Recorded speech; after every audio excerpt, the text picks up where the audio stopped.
Hey Techno Freaks, Techno Odin here, continuing the character breakdowns for Dissidia Final Fantasy NT. This time we dispose of the fantasy with the Emperor.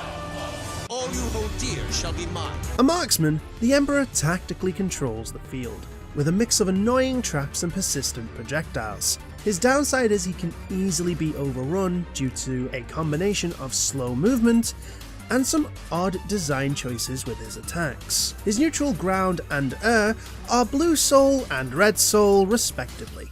Giant, slow-moving flare orbs that will hunt their target till they either connect or disappear. They have a high spell priority, so will beat out marksmen like Terra and Ultimisia, so take that into account.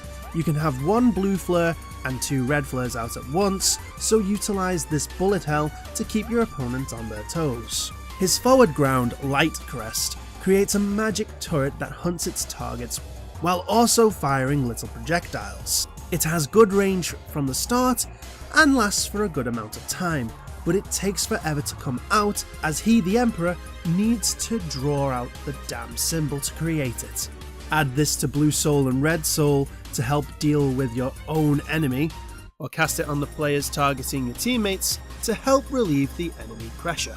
Also, you can combine this and Blue Soul to be effective against those characters who like to root themselves in one spot like Firion or Y'shtola, making it so they can't set up. His backwards ground, Stygian Swell, creates a wall of lightning in front of you, providing you with a good ground keep away. You can also alter where the wall comes out by holding down the BP button. This can be used as a long range poke, but try using it more as a get off me tool. His forward air, Beckoning Blast, shoots out a medium sized orb that acts as both projectile and trap. When it hits a target, it does damage, but when it misses a target, it stays on the ground or physical wall, acting like a proximity mine with a slight vacuum effect.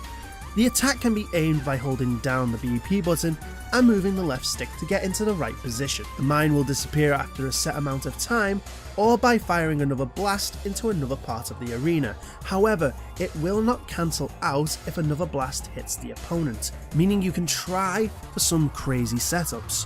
Use this as a fast projectile, or try aiming where an opponent is going to be to intercept them. His backer, Thunder Crest, creates a rune of electricity that moves towards the opponent before becoming stationary.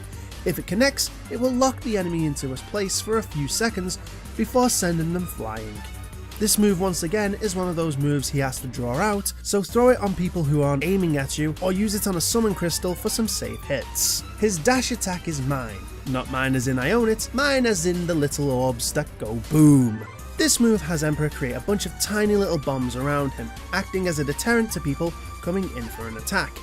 However, the move is not without its flaws. The cast time is stupidly slow, with the Emperor doing a little twirl before casting it, giving enemies enough time to attack you. Try to use this to keep yourself safe by weaving through the mines, and combine that with Blue Soul and Stygian Swell to force the enemy attacking you to regret their decision. For HP attacks, we start with Dreary Cell, a HP attack version of Thundercrest, as it is literally Thundercrest. The move has a nice sized AoE, hits multiple enemies, and can be used as a space control tool. His second HP attack is Accursed Storm, a cross between his Red Soul and Light Crest attack, as he creates a giant orb that can fire small bursts of flames after a small length of time being out. It has good tracking and can be a pest to deal with when trying to dodge everything else. His third HP attack is Hellish Gale, where he conjures up 3 slow-moving tornadoes that spread out, and when I say slow, I mean slow. These things are a good example of what I meant when I was talking about Garland's PSP version of Cyclone. His fourth HP attack, Thorns of Repentance, is a very decent sized AoE attack similar to Firion's Weapon Master. However, it's much faster and the distance is lengthened by how long you charge the attack instead of being dependent on how much HP you have. For which one is the best? They're all good and have their place, though Dreary Cell and Thorns of Repentance are kind of the ones I lean towards, as they are both quite quick in activation. Dreary Cell adds another trap to your arsenal, Thorns adds a bigger hitbox, meaning better chance of multiple incaps, and it doesn't have that much of a giveaway, so it's easy to take people by surprise. Accursed Storm adds another projectile for the added pressure, while Hellish Gale, being the worst of the lot, still has its place as a great keep-away tool. His unique EX skill is Starfall, an OG HP attack turned into a skill. It creates a meteor shower inside of a sigil. If the enemy is hit by any of the little meteors, it will lock them in place for the rest of the attack's duration, finished by a great meteor, causing massive BP damage, and acting like a HP attack without the HP damage or in-cap potential. What I mean is, when the final meteor hits, the enemy will be unable to recover for a small amount of time, but you cannot follow with another attack on them. Now, the move can trap multiple people, but the Great Meteor only seems to hit one person, meaning the move should be really used for lockdown or space control more than anything.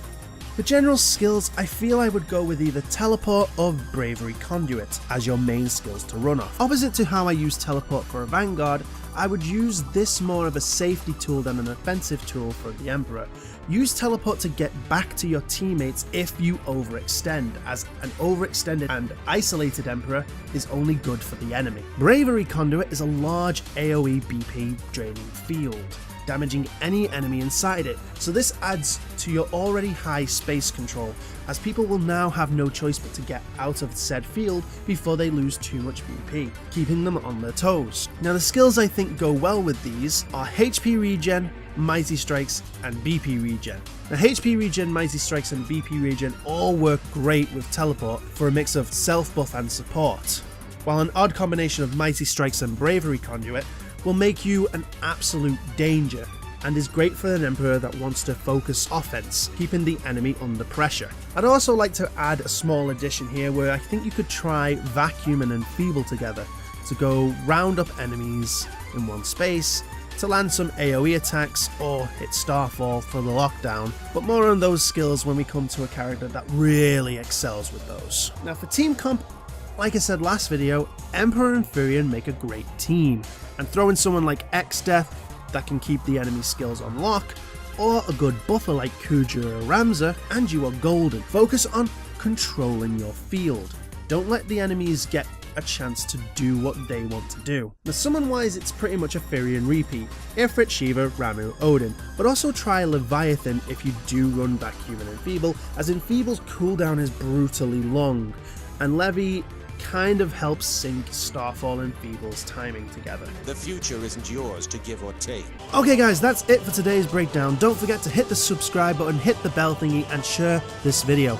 Also, if you have any tips and tricks you found yourself, please share them in the comments section below. And finally, tune in next time, where being small has its advantages with the Onion Knight.